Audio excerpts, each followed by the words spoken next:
Assalamualaikum warahmatullahi wabarakatuh.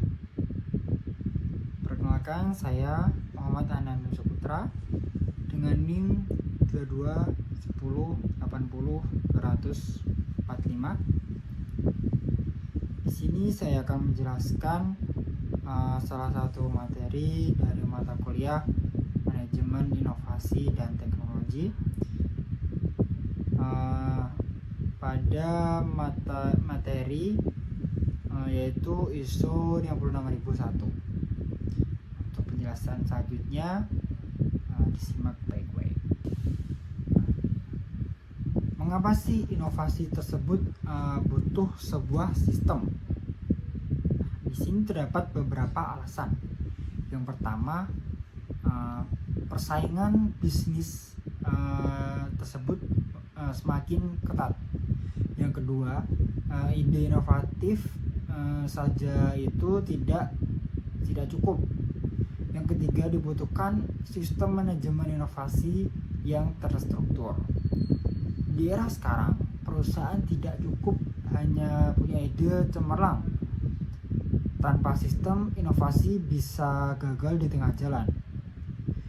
Disinilah peran ISO 56001 sebagai kerangka kerja pengelolaan inovasi.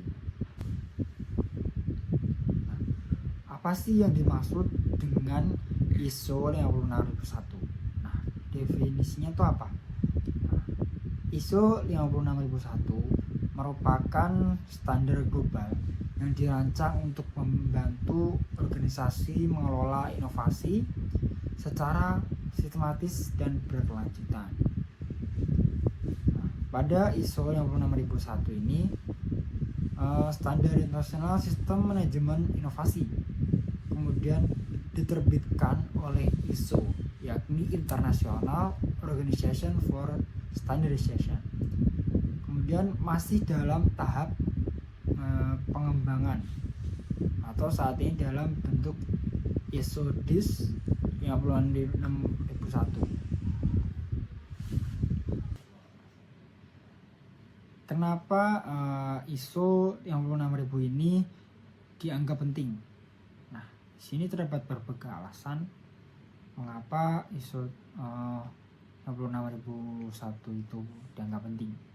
Pertama yaitu dapat meningkatkan kemampuan inovasi. Yang kedua, meningkatkan nilai bisnis melalui ide baru. Yang ketiga yaitu dapat meningkatkan kepercayaan stakeholder. Dengan ISO 56001 ini, organisasi dapat meningkatkan kapasitas inovasi mereka, meminimalkan risiko dan menciptakan nilai jangka panjang. Kemudian pada ISO 56001 ini terdapat struktur utama. Nah, apa aja struktur utamanya pada ISO tersebut? Yang pertama, terdapat konteks organisasi. Yang kedua, ada kepemimpinan atau leadership. Yang ketiga, ada perencanaan. Yang keempat, ada dukungan. Kemudian yang kelima, ada operasi. Yang keenam, ada evaluasi kinerja. Dan yang terakhir, terdapat peningkatan berkelanjutan. Struktur ISO 56001 ini mirip ISO lainnya, seperti halnya pada ISO 9001. Fokusnya yakni adalah bagaimana inovasi tersebut bisa dipantau, dievaluasi, dan diinginkan secara berkelanjutan. Kemudian yang terakhir terkait materi ISO 56001 ini terdapat studi kasus singkat. Misal pada sebuah perusahaan teknologi menerapkan ISO 56001. Kemudian hasilnya terdapat peningkatan efisiensi dalam proses R&D. Lalu inovasi produk tersebut lebih cepat sampai ke pasar. Nah, dalam prakteknya banyak perusahaan besar yang memulai mengadopsi ISO 56001 ini. mereka merasakan dampak signifikan dalam efisiensi proses inovasi tersebut.